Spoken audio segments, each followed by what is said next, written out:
Today is March 17th. Happy St. Patrick's Day, 2026. And I'm William Michael. I'm the founding headmaster of the Classical Liberal Arts Academy.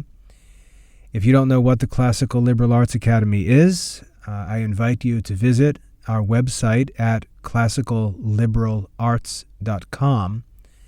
And you can see that we're working to research, restore, publish, and teach the classical liberal arts. And if you don't know what the classical liberal arts are, there's a free book available on the homepage of that website called Understanding Classical Catholic Education, which provides an easy-to-read overview of the history and principles of classical liberal arts education. So I'd like you to take a look and invite you to get a copy of that free book, which has been helpful to many people, and I think provides a really good introduction to classical education as far as its history and principles are concerned.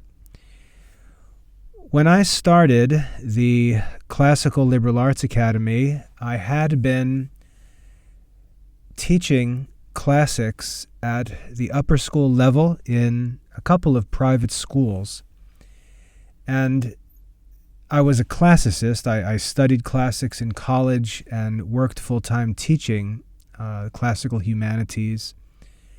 And I knew that much more work needed to be done than I was able to do from my teaching position because of the constraints, the limitations of what was possible in an existing preparatory school. And so I knew that I was going to have to develop something on my own where the classical liberal arts would be free to take their central place in the curriculum, in the program, which is where they belong. So I founded the Classical Liberal Arts Academy to restore the classical liberal arts curriculum rather than try to reform modern schools. That was in 2008. At the time, as I looked at what was called classical education, the classical education movement in American schools, as a classicist, I was concerned because it was a movement that was just running with no accountability to any history, any evidence, any cross-examination. There were a few groups who were driving this movement. They had their own ideas, they had their own agenda, they were publishing like crazy, making tons of money, and I saw it as a runaway train. And as I looked at that situation and I wanted to make real classical education available, or I should say an ideal form, a more pure form of classical education available. At the time, 2008, 2009, I had to figure out how I could cause people involved in that movement to doubt. That's what Socrates used to do. He used to get into conversations with people who thought that they knew the answers and were zealous and ready to run.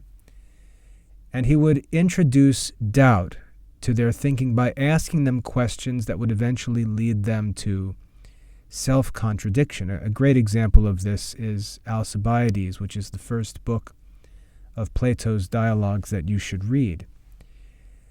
Socrates would take people who thought that they knew what they were doing, thought that they were experts, and he would show them that they didn't have things figured out as well as they thought they did. He would introduce doubt into their minds, and that sense of uncertainty would cause them to pause and study, ask questions, reflect, look for evidence, and so on before they continued down their path. So that's an important role that wise men play in society. They cause people to question their assumptions and and study before they continue.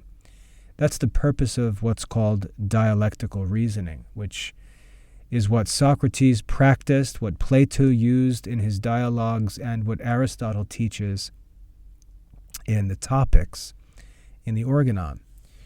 So as I sat there in 2009, I didn't have any money, I didn't have any influence, and so as I thought to myself, how can I inject doubt into this classical education movement? I did so by publishing an article in 2009 titled Against the Dorothy Sayers Movement. Against the Dorothy Sayers Movement. You can probably find the article if you Google it.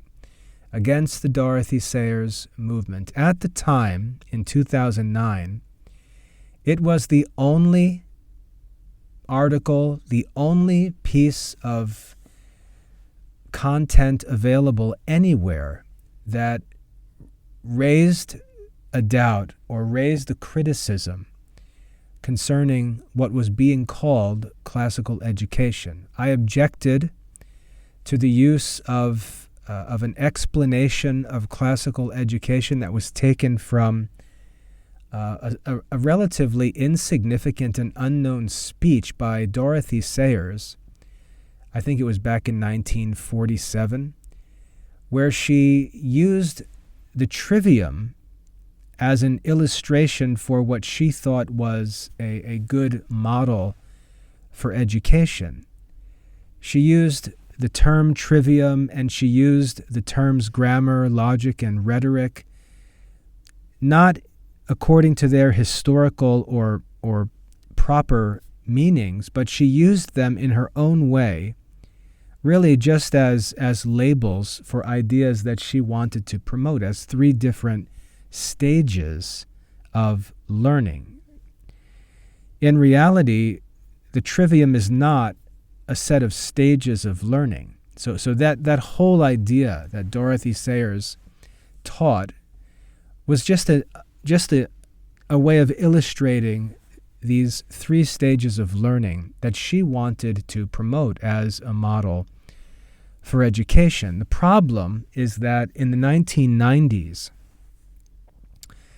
led by Doug Wilson, the same Doug Wilson who is on television today because of all kinds of controversial political views that he holds, that same Doug Wilson back in 1995 led this so-called classical education movement by appealing back to this speech by Dorothy Sayers, which was called The Lost Tools of Learning. And he wrote a book titled Recovering the Lost Tools of Learning.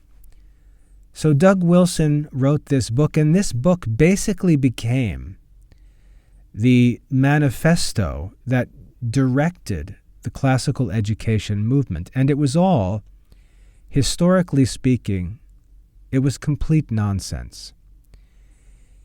It promoted something called classical education. It borrowed all kinds of language from ancient and medieval philosophy and education, but it redefined all the terms, and it took Dorothy Sayers' model and her use of those terms.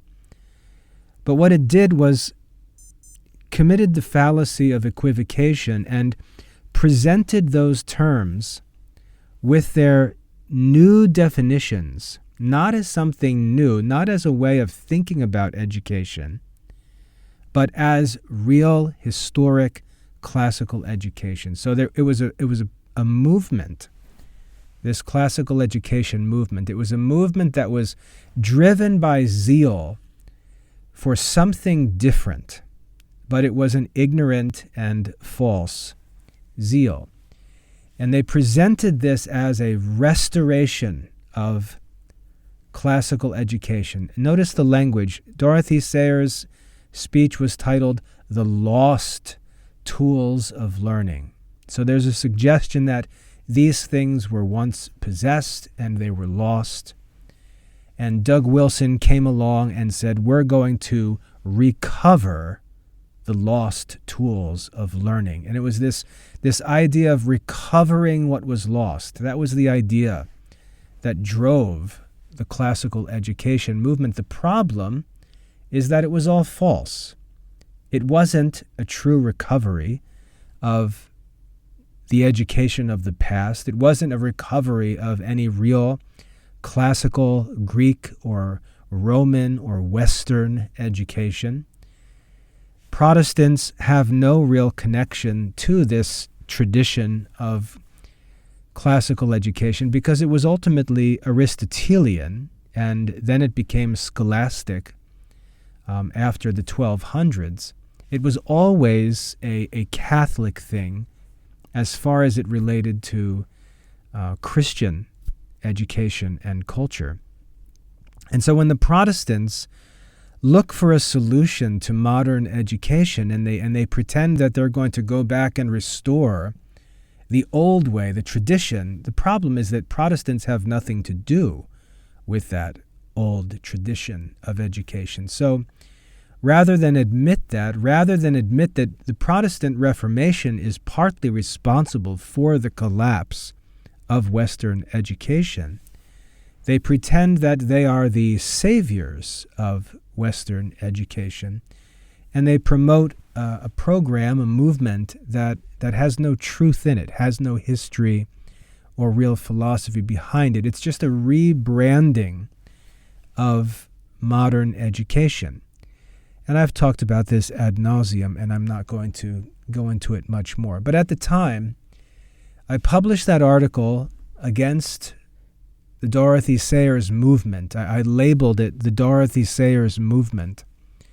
And I raised my objections as a classicist and as a Catholic against the idea that Dorothy Sayers represented some kind of historical Christian educational system, and that working from Dorothy Sayers' ideas was some kind of recovery of the lost education of the past. That whole idea is false. And I explained this in that article. And then I wrote a second article that examined the life of Dorothy Sayers herself, because she was being turned into something like a patron saint of classical education. And first of all, and this was among Catholics, she was being promoted among Catholics. For example, Mother of Divine Grace School, led by Laura Berquist, ran with this Dorothy Sayers thing, seemingly unaware that Dorothy Sayers was not even a Catholic. And Dorothy Sayers, in Catholic circles, was being turned into some kind of patron saint of classical education. And I wrote a second article, a part 2 of that Against Dorothy Sayers article, which explained who Dorothy Sayers was, that she was not even a Catholic.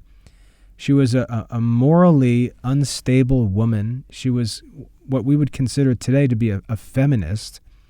And there was really no way that the women in Catholic circles, usually conservative, homeschooling women, private school teachers, there's no way that they would find in her a model of something to promote as this hero of classical learning. That whole idea was false. And so anyway, I explained that in 2 articles. The first article dealing with the ideas behind the classical education movement itself, and then the second article talking about Dorothy Sayers, because she was being idolized.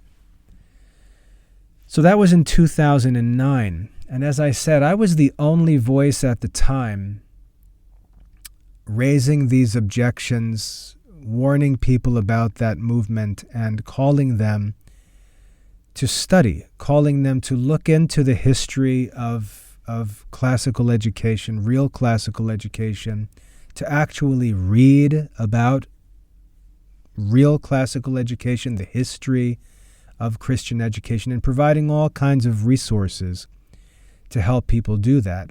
And it was at that time that I taught a series of lectures on the history and principles of real classical education, and it's those lessons that were collected together into the book Understanding Classical Catholic Education, which is available for free on the Academy website. So that's what I was doing back in 2009, 2010. And I accomplished my goal. My goal was to cause that classical education movement, to pause. I wanted to spread doubt among families who were just blindly following either the Doug Wilson crowd or the Laura Berquist crowd.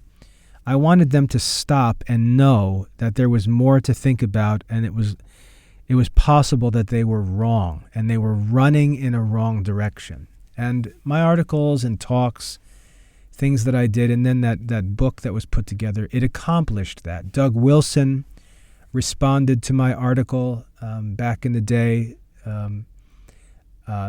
Susan Wise Bauer had something to say about that article. She was another one of these leaders of the false classical education movement.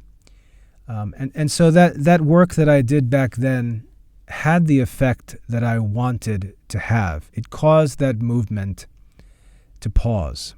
It led many people to rethink things, study more, argue more, ask questions, seek evidence.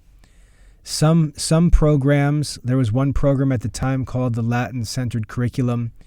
When people realized that it was just making stuff up, that whole program collapsed and disappeared at the time. So my effort to cause doubt and to get people to take up the study of real classical education, to actually demand evidence, study history, look for sources, and so on, it was effective. And really the Classical Liberal Arts Academy grew out of that argument that developed. Now, I have to admit, as a 50-year-old man today, 18 years or so removed from that, when I was doing that, when I wrote that first and second article, when I was talking about those things, I knew, I'm not stupid, I knew that I was going to make many people angry. I knew that there were a lot of people making a lot of money, enjoying all kinds of popularity at conferences, selling books. All kinds of works were underway, and people had invested thousands and thousands of dollars, years and years in their homeschooling or private schools. And they had invested in a scam. I knew that they were going to be angry. I knew that I was going to be turned into a villain. I knew there was going to be all kinds of nasty backlash and attacks on me, and I just accepted that. I wasn't afraid of that. I knew that the check had to be made. I had to cause people to pause, and I knew that I was going to be hated for it. And I accepted the role of the villain for the sake of restoring real classical education. And I had a really bad reputation at that time. People always were saying nasty things about me. I was being criticized, but so many people were looking to try to tear me down and tear apart the work that I was doing in actually restoring classical education. And I didn't worry about it. I just stayed focused on presenting the evidence, proving my case, helping people to learn about classical education, and publishing the real classical liberal arts curriculum. And that led to the development of the Classical Liberal Arts Academy. Now, people who were working at that time, who were honest, knew that I was right. Many people, even though they were themselves kind of caught with their hand in the cookie jar, they knew from the things that I was explaining, from the evidence that I was providing, they knew that I was right. I was a classicist, they weren't. I knew what I was talking about, they didn't, and they acknowledged that. But many of them stuck with the movement. They stuck with what they were doing. And what they started to do was change the name of it. So for one thing, a program like Mother of Divine Grace, all of a sudden references to Dorothy Sayers were removed from the website. They started to talk about the classical education movement now as the neoclassical education movement. They started talking about neoclassical education, and they made a distinction between me, calling me a purist, and them as the neoclassical educator. So there was a distinction made, and I was identified, like I said, as a purist. And I think that's fair to say that. As far as classical education is concerned, I'm a purist. I'm actually interested in the study of the real classical liberal arts, real classical philosophy, real scholastic theology from primary sources and so on. I'm a purist. That's true.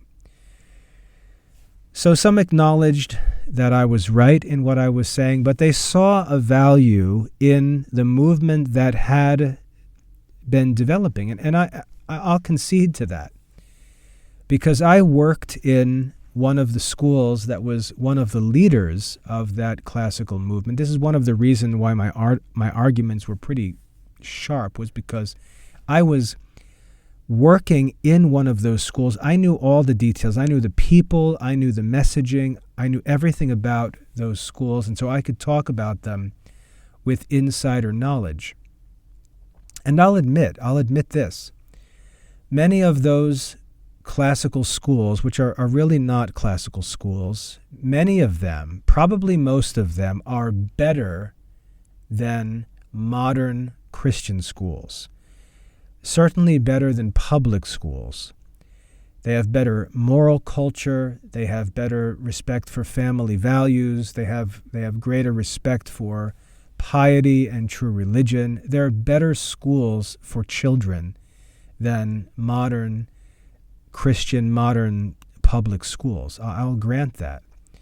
And what I've done recently, I spent some time thinking through what the best way forward is, because I really don't want to bash on other schools when they are making an effort to develop something that's better than modern schools, even though it may be imperfect, even though they may not really understand what they're talking about. There's still an effort to develop something that's better than modern schools. And the way that I'd like to explain it is that if you take modern schools, take a modern STEM school, science and math focused, a modern STEM school, modern public school, even Christian schools that focus on mathematics and natural sciences, and think of that modern school standing on the right side of a spectrum.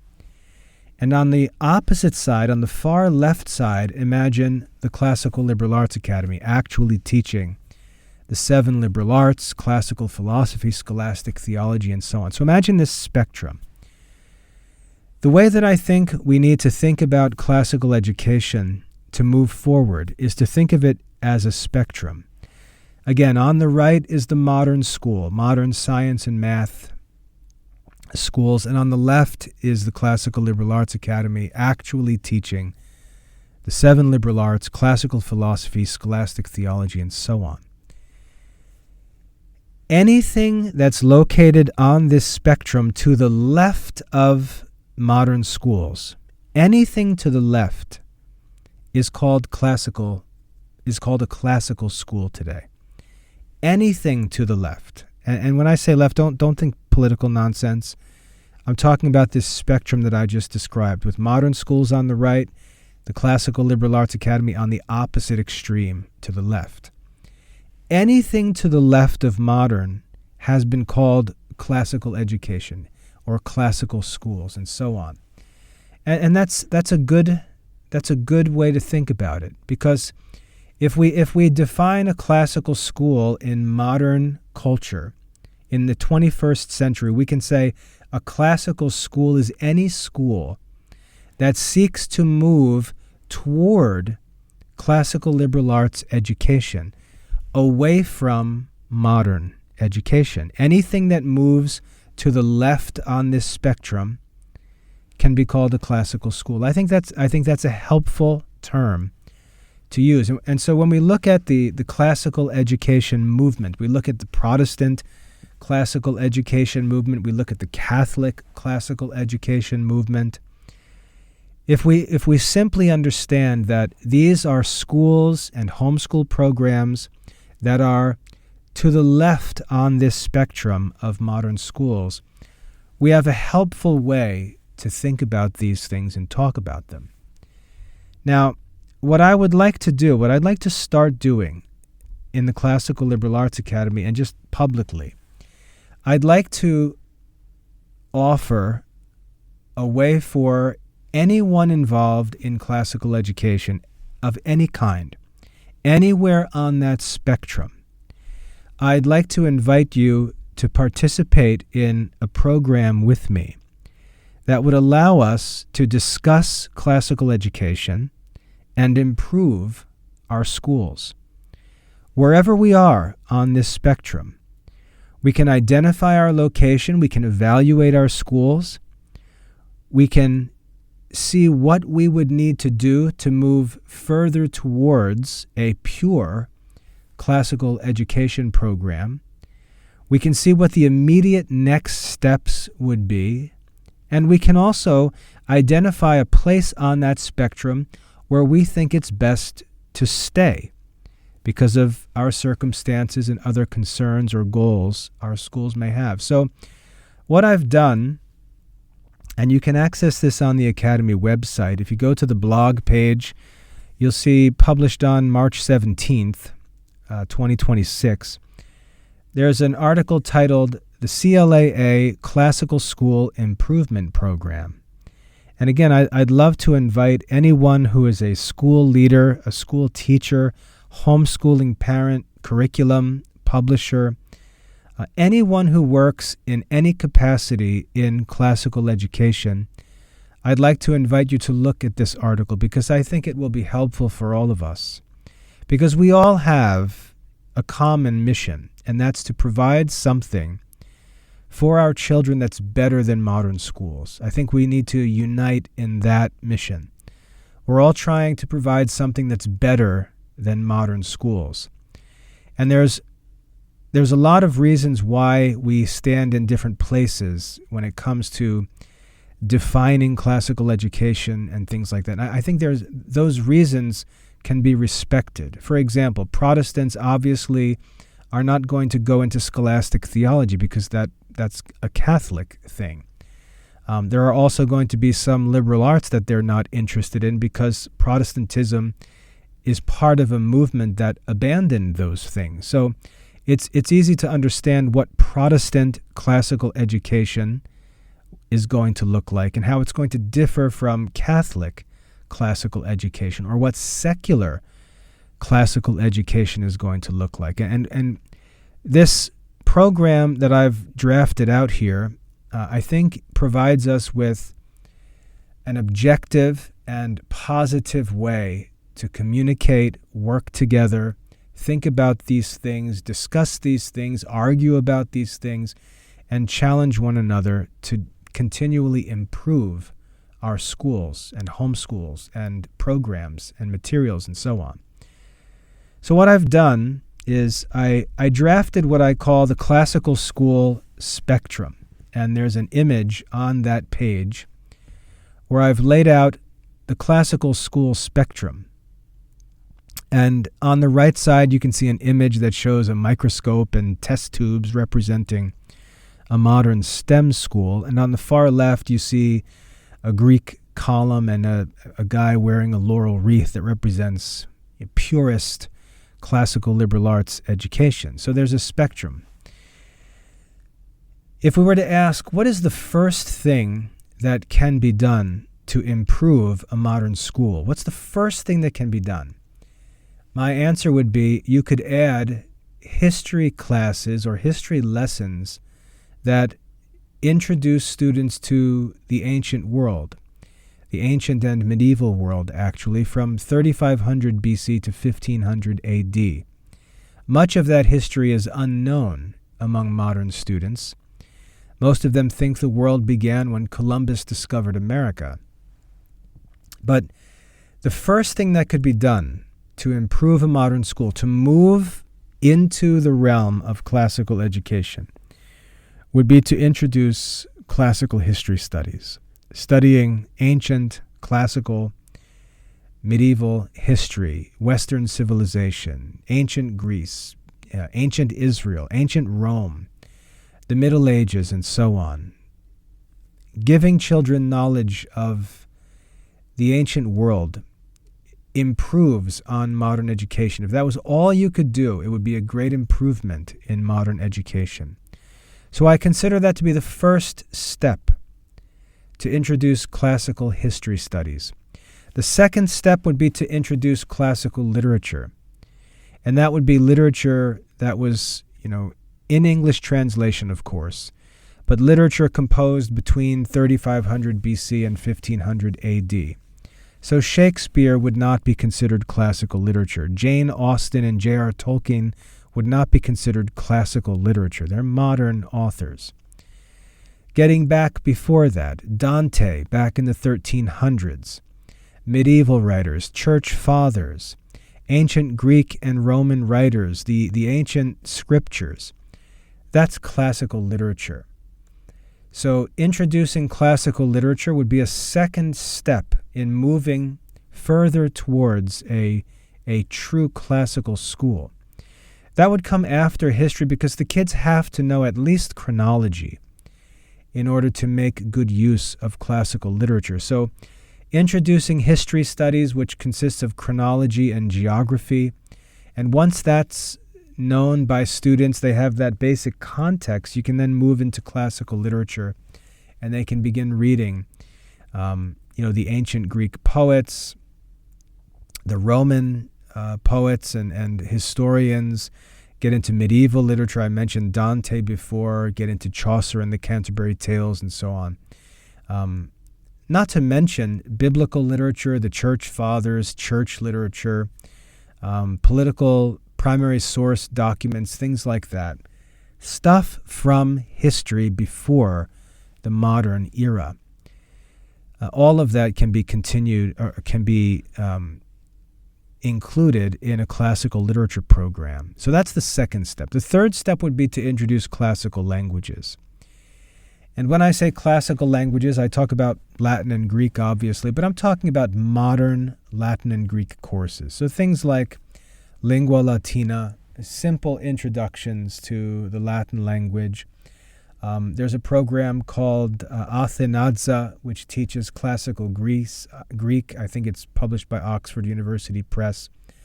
There are some modern programs. Any modern Latin or Greek curriculum could be used to introduce students to the classical languages. And this would be the third step of moving from a modern school towards a more completely classical school program.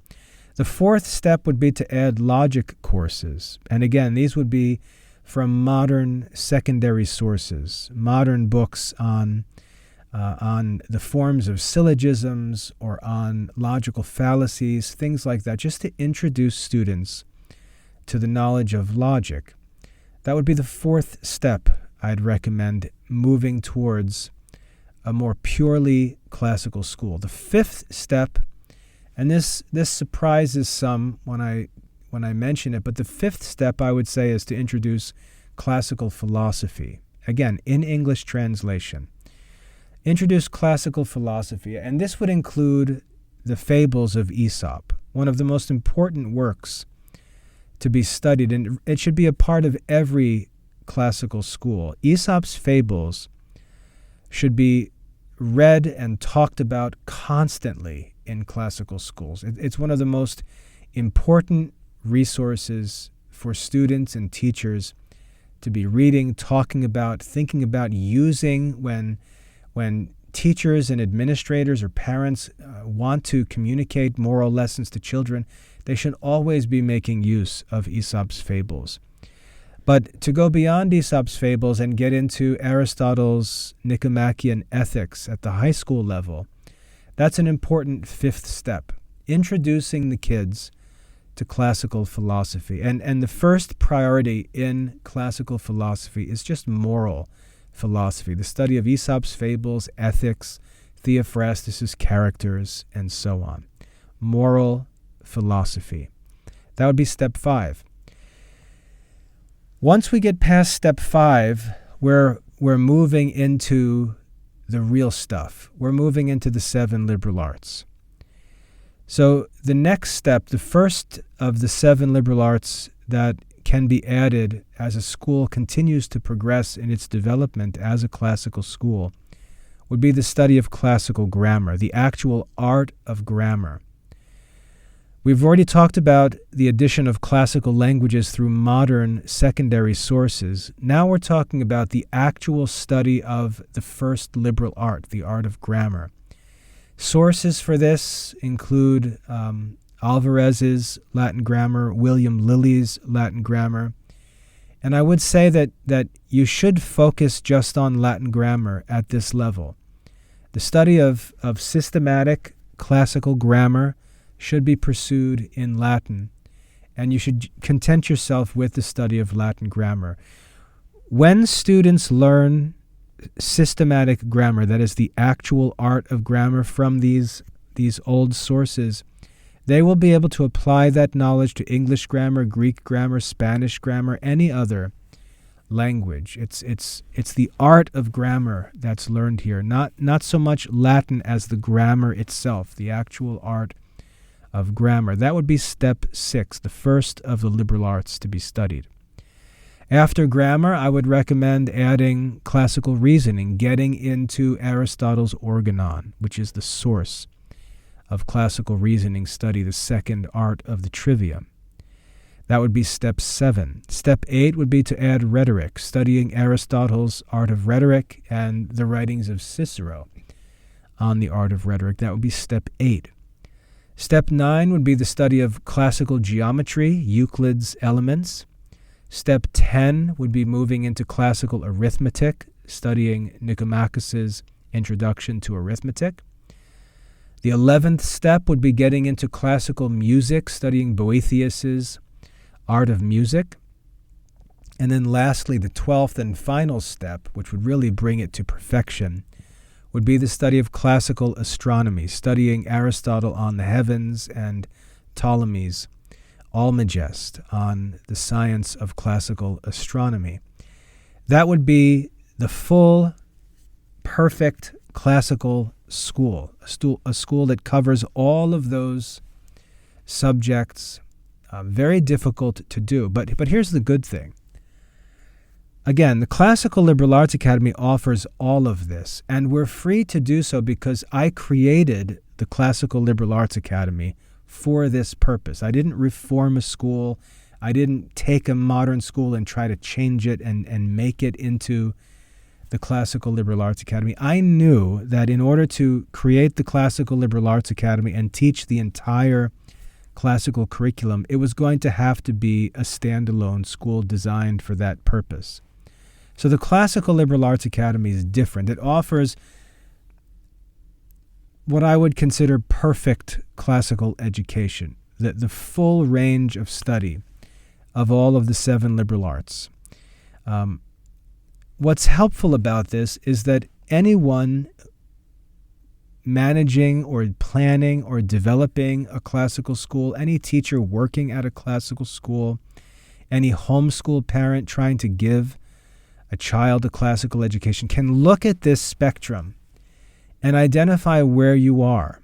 And here's what you should do. You should start on the right. And there's an evaluation system explained on this page, on this improvement program. You should start all the way on the right and look at the first step. Go to classical history. And you should ask yourself, do we offer, in addition to a modern education, do we offer our students or our children the opportunity to study classical history, history covering the ancient, classical, and medieval world? And score yourself on a point system of 1 through 4. 1 means no, we don't do this. 4 means it's very evident that we do this. And there's a scoring system explained on that page. Give yourself a score. If you think about that, you think about the first step, which is teaching classical history, and you say, we really don't do that. We do a little bit, but not really. Give yourself a 2. And you would stop there. The only time you would move further to the left is if you can give yourself a 3 or greater. If you're not comfortable, though, give yourself a 2 and just stop there. And recognize that that's where you are on this spectrum. That's where you are. The good thing about it is when you identify where you are, you can ignore the rest of the spectrum. Don't even worry about all of those other steps. Just look at where you are and focus on that step and say, we're going to add classical history studies. That's what we're going to do. That's our next step in school improvement. We're going to add classical history studies. We're going to either add lessons or add some courses, but we're going to give our students, our children, the opportunity to study ancient, classical, and medieval history. And get yourself to a point where you're doing that and then up your score. So give yourself a 3 for evident. That means we're making progress. We're doing it. We're giving our kids the opportunity to study classical history, and then move on. Now you can move on to the next step and say, okay, the next step is classical literature. So now that we've established classical history studies, all of our attention is going to be on adding classical literature studies. And we're going to work to get that in place, to get the curriculum adjusted, to add courses, to move things around until we can say, yes, we can give ourselves a 3 or a 4 on classical literature. It's very evident that we are now offering our students the opportunity to study classical literature and then move on to the next step. So we have this objective spectrum that allows us to move one step at a time, that allows us to identify where we're at and move one step at a time from a modern school into the realm of classical schools, into the spectrum of classical schools, and continually improve one step at a time. So I think this is a very helpful way where we can look at all classical schools, everything that's trying to move from modern schools towards the ideal of classical education. We can look at every effort to do that and respect the effort that's being made, but at the same time be objective and honest about the reality of what classical education really is. And like I said before, there's nothing to be ashamed of if someone says, we can get to step 5, but I don't think we can get past that. Or we can get to step 3, but I don't think we're going to be able to get past that at our school. That's fine, because if you're offering the modern curriculum, which is good, but it has important gaps, that's what's wrong with it. If you're offering the modern curriculum and you can add the study of classical history, the study of classical literature, and some classical languages, you've got a great school program. You've got a program that's much richer than modern schools. And so we have to have this positive disposition as we think about evaluating and improving classical schools. But it gives us a short-term target to focus on and aim at, to improve our schools incrementally over time. We can respect the efforts that schools are making to improve and to move towards the ideal, but at the same time we can recognize the real-world limitations that schools have. It's very difficult to find teachers for these subjects, very difficult to get parents on board for a lot of these subjects, very difficult to fit things in. We can respect those difficulties, but continually challenge each other to keep moving further and further towards the ideal of classical education. And we can also collaborate. So your school doesn't have to be this self-sufficient island that exists by itself. We can collaborate and share resources, even share expertise, to make things available at different schools. I'll give you an example. There's a couple of schools that have actually asked me to teach courses for their school that they're not able to teach. So I meet with their students on Zoom at a scheduled time, and I'll teach a certain class or a certain subject that they're not able to teach at their school. And so we can make it available. Even if their school can't offer it, we can still make it available to the kids. We can collaborate and improve our schools by working together. So we can start to collaborate, start to think about how we can contribute our unique resources, expertise, skills, and improve classical education across the board.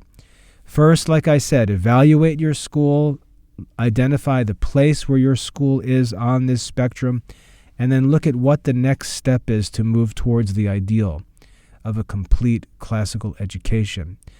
It's a positive, actionable plan for improving classical schools, and I think it can be very helpful. It can allow all of us to collaborate and improve classical schools. So I want to share this because it was really never my intention to just start fights with anyone when I started the Classical Liberal Arts Academy.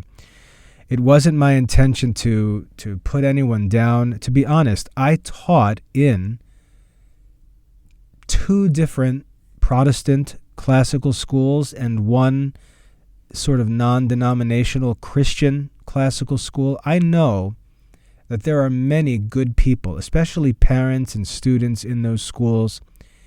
I would say they often don't have enough knowledge to really understand what classical education is, but they have good intentions and they're trying to make something available that's better than modern secular schools. And many of their schools are much better. They're good schools by themselves, but as a classicist, as a purist, I have to be honest and say, look, we won't be able to get better. We won't be able to improve our schools if we just pretend that anything we do can be called classical and that's the end of the story.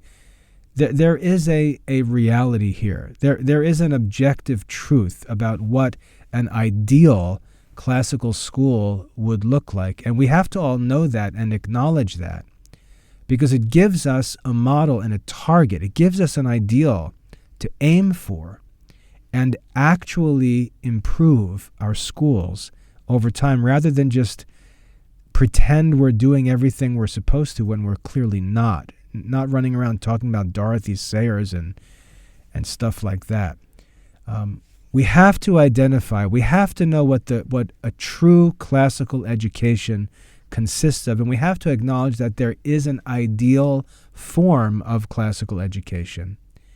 We then have to look at this spectrum and recognize that our school lies somewhere on this spectrum, and that's fine.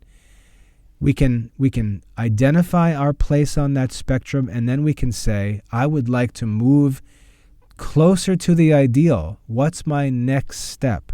And we can get a clear, actionable plan for how to do that from that spectrum. So I'd like to invite anyone who's involved in the administration of classical schools, classical school teachers, classical school board members, parents who are homeschooling, parents who are sending kids to classical schools. I'd like to invite you to look at this resource. Again, it's on the Classical Liberal Arts Academy website. The title of it is the CLAA Classical School Improvement Program. You can Google that, or you can just send me an email and say, hey, Mr. Michael, I heard your talk about this improvement program for classical schools. Can you give me a link? And I'll give you a link. So you can just email me. My email is mail@classicalliberarts.com. But I think that this is a tool that can stop the fighting, that can stop the time we waste trying to justify what we're doing or argue about what classical education is or what classical education should be. I think there's a better way to deal with this problem. I think we can understand and acknowledge that there is an ideal form of classical education. We can identify that there is something of a logical spectrum that moves towards that more ideal form of education in steps. We can place our school in that spectrum, and we can see exactly what our next step should be. I think that's helpful. I think that's a positive solution to this problem. and we can all collaborate as classical schools to compete against each other in a healthy way. Competition's good. That's the benefit of sports. That's what's good about business and capitalistic economy. It's good to compete. It's good to challenge each other. It's good to work like that and challenge one another to do better, to get better. This gives us a plan to actually get better. It gives us a way to measure our progress and actually have a target to aim at to move to the next level. So it's a way for us to develop a friendship, a collaboration, and I think it's going to be very helpful to anyone who makes use of it. So again, the CLAA Classical School Improvement Program. Check out the spectrum that I've laid out. If you'd like to argue any points of that spectrum, let me know. I laid that out myself, thinking through it, working through the details. If you think I've overlooked anything, if you think anything should be added, I'd love to hear your thoughts. We'll talk about that, see what we can do. But I've made that spectrum available in a helpful image that I think makes it very clear. I've given a way you can go about scoring your school, evaluating your school, and identifying its place on the spectrum. And then if you'd like to talk about how to get to work on that next step, I'd be happy to help you. If you get in touch with me, I can tell you, how you can go about moving to that next step, getting that next subject worked into your school program. And we can even possibly work together and find ways to help each other. So please take a look and let me know if you have any questions or thoughts. Again, you can contact me anytime by email. Just write to mail@classicalliberalarts.com. If you'd like to give me a call, the office number for the Classical Liberal Arts Academy is 866-464-2522. 866-464-2522. And if you call that number, I'll usually be the one who picks up the phone. So feel free to give me a call at any time. And lastly, if you'd like to join us on Wednesday evenings, we have a parent meeting that any adults are welcome to join if you register. But it's a parent meeting. It's intended for adults. We get on a Zoom meeting together. We start at 9 p.m. Eastern Time. We talk about classical education, homeschooling, family life, whatever parents are interested in talking about, any questions that they have. And we just keep the room open until the discussion ends. Sometimes it's an hour, sometimes it's 3 hours. You're free to come and go. You're free to participate as much or as little as you want. It's free to attend, but you've got to register. So if you're interested in that, just get in touch with me and I'll give you the registration link and you can join us for a weekly Zoom meeting to discuss classical education on Wednesday nights. I'd love to have as many participants as possible. It's a good time, good fellowship, good support, I think, and lots of edifying discussion. So I hope that's helpful. Check out this page on this improvement program. Let me know your thoughts, and I hope that we can work together. God bless.